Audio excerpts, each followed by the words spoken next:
pido disculpas, me equivoqué, yo creí que eran las 12. Entonces llegué muy a tiempo, dije, voy a llegar a tiempo, pero eran las 11. Bueno, eso de los domingos siempre tiene uno derecho a levantarse un poquito más tarde. Cuando me invitaron, dejen ver si está firme o está en otro país. Está firme, está firme. Cuando me invitaron a venir este domingo, me dijeron que tomara yo cualquier tema. Bueno, en realidad no puede ser cualquier tema. Creo yo que debemos de enfocarnos a lo que está, uno de los asuntos está ahorita en la mesa de la discusión, en las 8 columnas de los diarios, y así tener un poco más de viveza en la discusión con algo que está ahorita ahí. Y a lo que me pienso referir en los siguientes minutos es el tema del Estado fallido.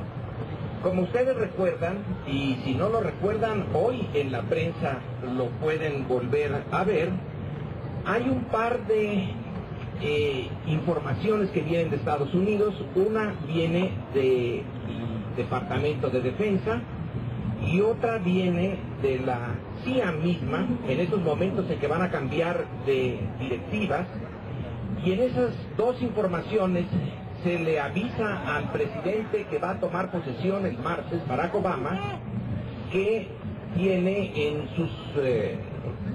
sus radares de política internacional varios problemas urgentes, y uno de esos problemas es México.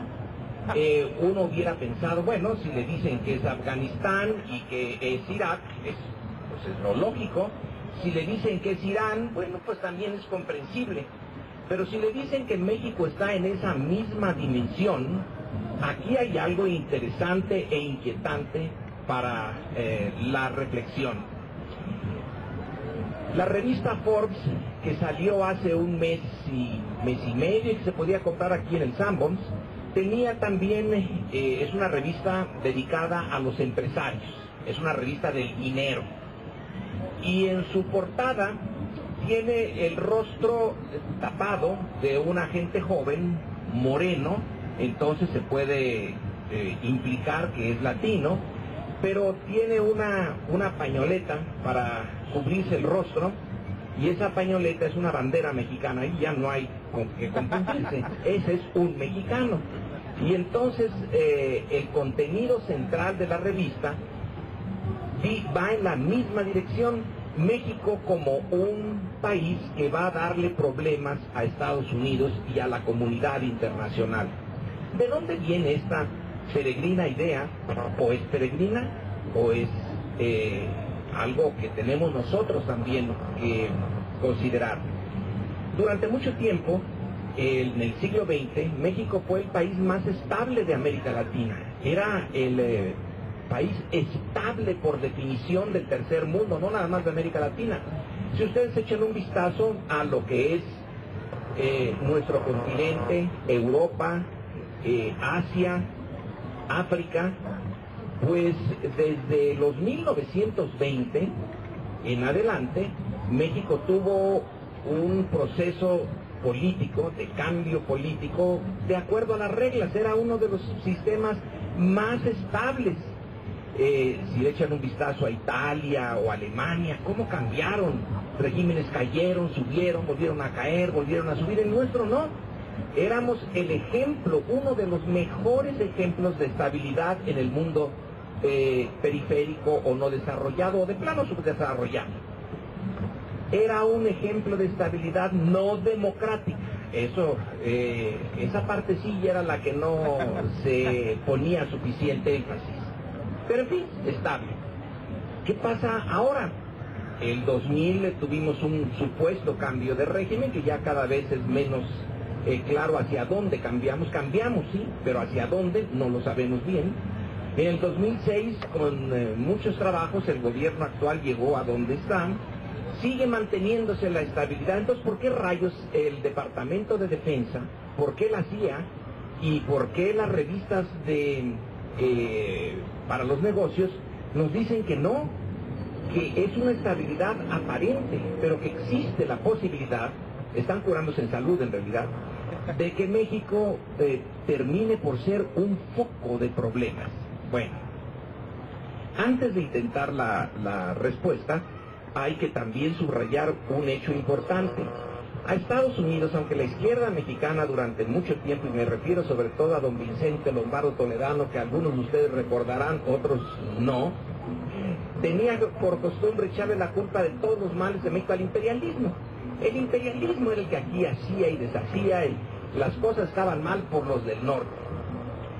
Bueno, en realidad al imperialismo norteamericano le importa a México bastante poco en relación a su economía, a que nos quiten el petróleo, se lleven la plata, el oro, etc. Estados Unidos tiene un mercado enorme en ellos mismos, ese es su principal mercado. Pero México sí les importa mucho, les ha importado mucho, porque lo necesitan estable. Esa es la principal preocupación de Estados Unidos. Que si vienen aquí compañías, bancos y se llevan y todo, pues para ellos está bien.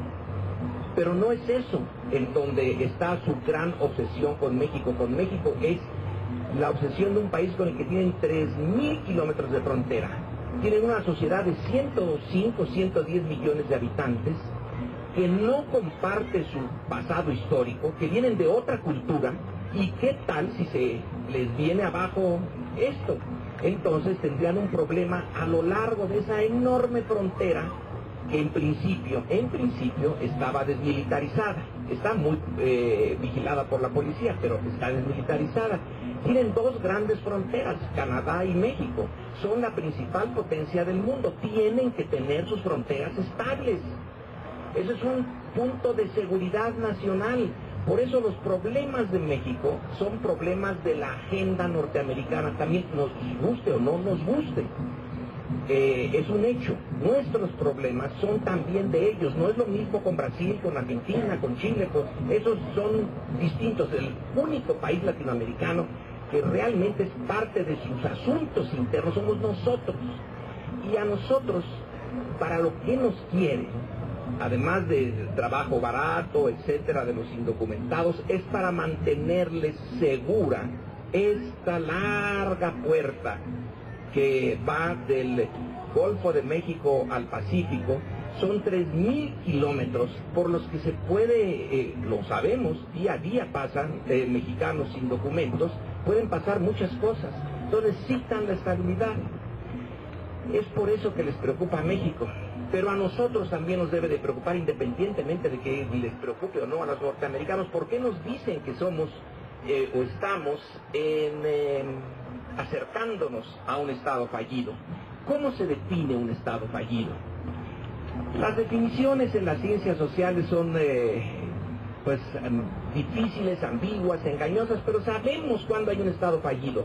Veamos a Somalia, pues allí es ahora el país de los piratas, es un Estado fallido. Veamos Haití, en nuestra vecindad, un Estado que francamente la historia lo ha tratado con la punta del pie. Fue el primer país que se independizó en América mucho antes que nosotros. Fue un país que derrotó a las tropas de Napoleón, pero no de Napoleón III, como fue el caso de Mexicano, sino a Napoleón el I, que era mucho más serio en cuanto a tropas. Haití fue un estado que se inició de una manera fantástica. Unos esclavos negros derrotan a un ejército europeo y vean en lo que está terminando ahora. En un estado que no tiene ni sentido, que no puede, que no tiene viabilidad hacia el futuro. Bueno, sí sabemos que es un estado fallido. Entonces, ¿México va por ahí? Yo diría que de momento no, pero sí es un estado donde el estado falla. Y si no nos cuidamos, sí vamos camino al estado fallido. ¿Cuáles son los indicadores de que un estado está fallando? No necesario hacer una lista, hay una organización que puso 12 indicadores, pero algunos de esos son muy interesantes y sí están aquí. Ese es un problema para nosotros. Primero, el hecho de que haya una fuerza armada independiente del Estado, en contra del Estado, y que el Estado no puede realmente hacerle frente, que está allí administrando la lucha con ellos, pero no los ha derrotado. Hace tiempo decía uno, bueno, ¿cuál fuerza armada? Pues el EZL en Chiapas, bueno, pero no es una fuerza armada así particularmente impresionante. Es el narcotráfico, desde luego. El narcotráfico tiene una organización, una presencia en todo México, tiene una buena cantidad de recursos. La prensa de hoy mismo nos dice que en Estados Unidos calculan en los 2 últimos años que el narcotráfico mexicano ha lavado dinero por 17,000 millones de dólares, o sea, más o menos entre 8 y 9 mil millones de dólares anuales, nada más de lavado de dinero. No quiere decir que eso sea todo lo que tenga, sino es el que ha lavado. Es un cálculo que puede ser para arriba o para abajo, pero es interesante. Tienen dinero, tienen organización, tienen proyecto. Eso es lo impresionante. El proyecto es llegar a controlar el grueso de la organización ilegal de distribución de drogas en Estados Unidos. El proyecto es quitar a los colombianos del papel que tenían y asumirlo los mexicanos, y ya tienen hasta presencia en Europa. Vaya, están muchísimo más movidos que el gobierno mexicano, tienen mucho más proyecto que el gobierno mexicano.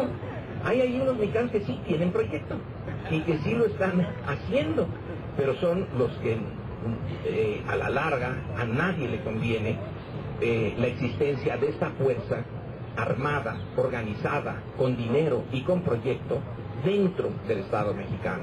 Ese es el primer punto. En eso sí hay un indicador serio.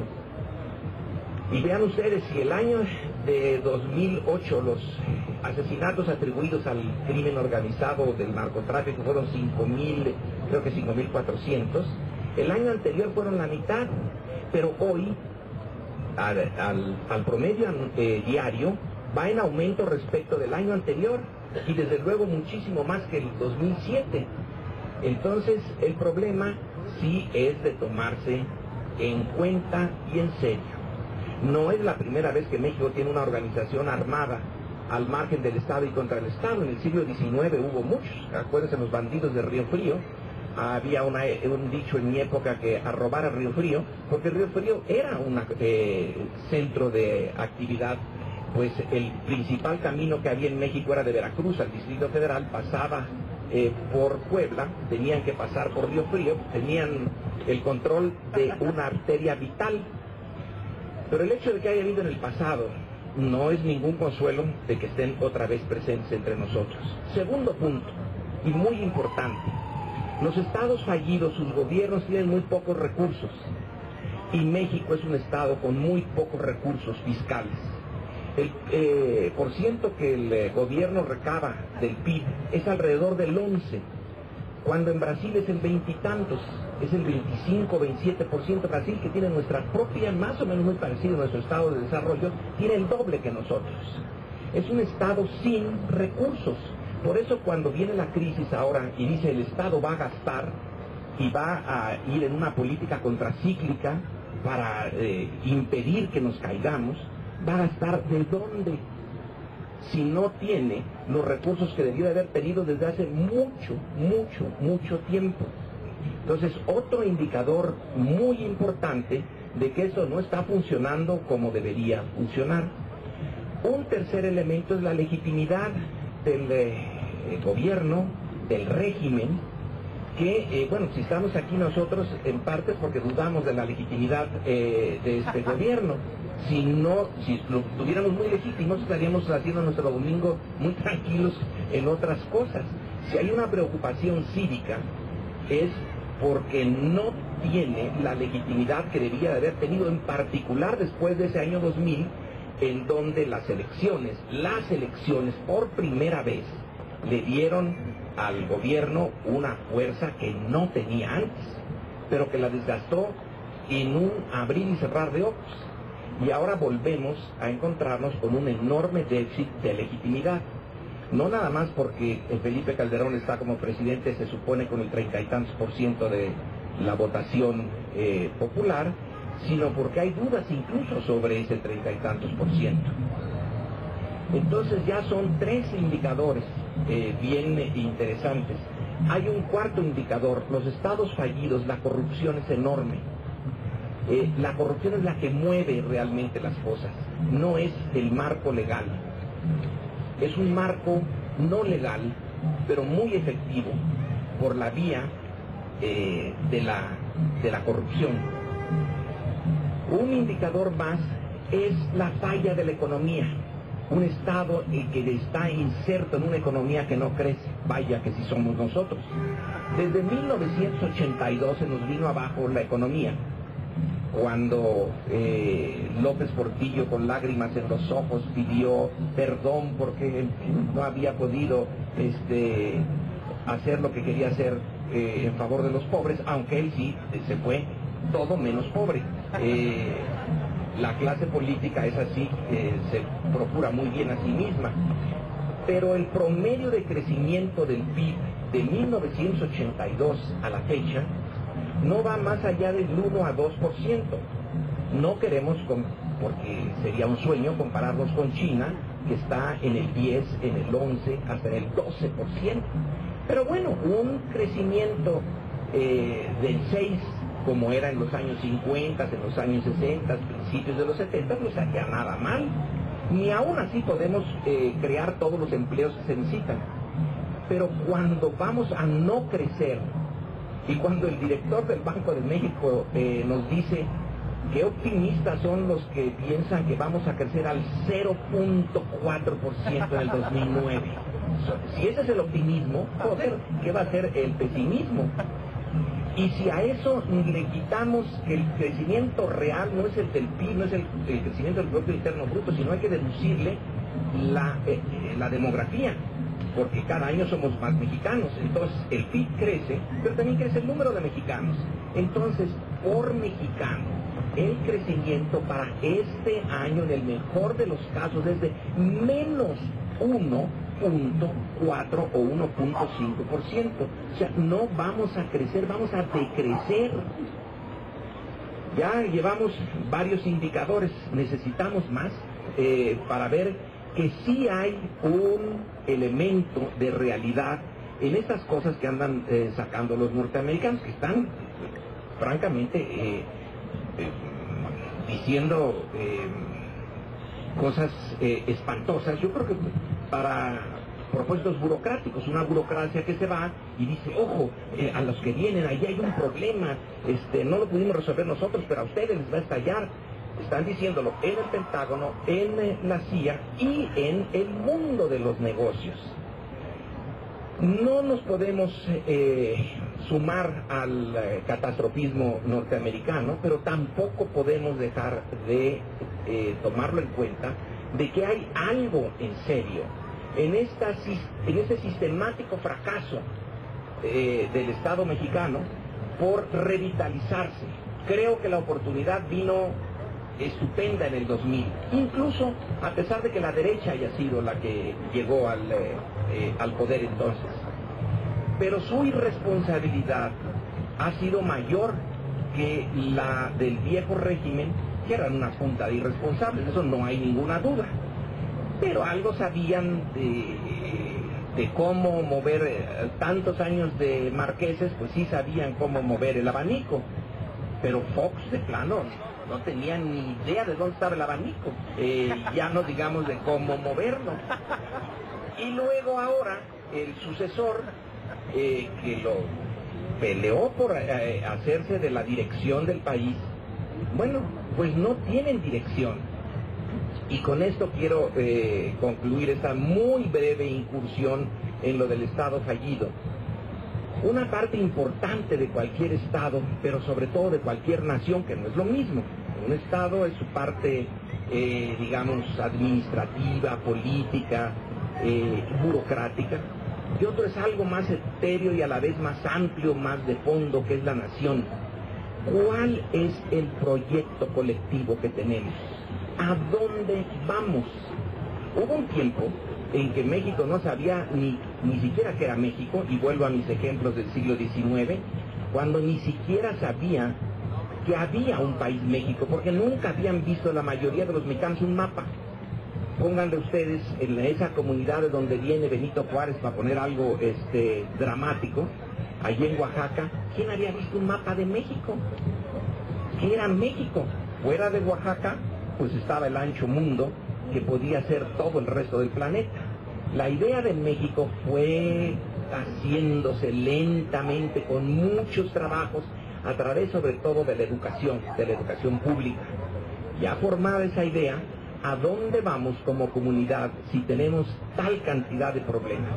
Bueno, en el siglo XIX a hacer realidad la soberanía, y en la derrota de la aventura francesa se encontró un buen momento de consolidar algo que era un proyecto, la soberanía. Don Porfirio, a pesar de todos sus defectos, mantuvo una actitud bastante congruente con esa idea de la soberanía y de atraer el capital extranjero para un poco, combatir el fuego con el fuego, usar ese capital y esa presencia extranjera para desarrollar a México y lograr que tuviera más bases su soberanía. Luego vino la Revolución Mexicana y ahí sí, el nacionalismo mexicano se desató, y con el general Cárdenas pues fue el punto más interesante, más emocionante del proyecto mexicano. Recuperar el control sobre los recursos petroleros, recuperar el control sobre la tierra, deshacerse de los latifundios mexicanos y extranjeros, recuperar el control de los ferrocarriles, y aún sin quererlo recuperaron el control sobre los bancos. No era el propósito de Carranza, pero tuvo una política económica de tal manera que los hizo quebrar a los bancos extranjeros, y salió una banca mexicana, no oficial, pero mexicana. Entonces, para mediados del siglo pasado, pues había un proyecto medianamente nacionalista y exitoso. Crecía bien la economía, bueno, más o menos, ese 6%, no estaba mal. Había la idea de industrializarnos por la vía de sustituir las importaciones que antes traíamos de fuera y hacer las cosas aquí adentro, mal hechas, caras, pero bueno, hechas aquí adentro. Pero después del 85, cuando viene el proyecto salinista, que es el último gran proyecto que hemos tenido, del Tratado de Libre Comercio, de unirnos a Estados Unidos, de integrarnos a Estados Unidos, de crecer por esa vía, y no crecimos. Entonces, lo único que quedó allí como posibilidad de proyecto fue la democracia. Ya no crecer de manera espectacular en lo económico. El Tratado de Libre Comercio no nos dio lo que prometió. Pero bueno, estaba la democracia, un sentido de ciudadanía, de participación, acabar con esa humillación que era ser ciudadano de un país autoritario, donde una sola persona tomaba las grandes decisiones, un solo partido las administraba, una sola clase política se beneficiaba de ellas, y ser ciudadanos. Eso es aunque sigamos siendo exactamente igual en el sentido económico, era un gran avance desde una perspectiva cultural y de reevaluación de nosotros. Pero ahora ya ni eso tenemos. Entonces nuestro problema de fondo, además de las fallas que he mencionado y por las cuales nos dicen que estamos camino de un Estado fallido, hay sobre todo una muy importante, y es la falta de sentido de a dónde vamos, qué es lo que queremos hacer. Quienes tienen el gobierno ahorita están nada más administrando el tiempo. No hay un gran reto, y sobre todo uno en que nos hayan involucrado a nosotros y hayan despertado nuestra imaginación para decir, vale la pena esperar, vale la pena el sacrificio, pero en el futuro vamos a estar bien. Ahorita yo veo el futuro más o menos como veo el presente, o peor. Entonces, ahí sí tenemos, y con esto quiero concluir esta brevísima exposición, un problema de mucho fondo. Corrupción, crimen organizado, pocos recursos del Estado, falta de legitimidad, pero sobre todo falta de un ánimo colectivo, de un gran reto, de un gran proyecto. Eso es, por ejemplo, lo que tienen los chinos.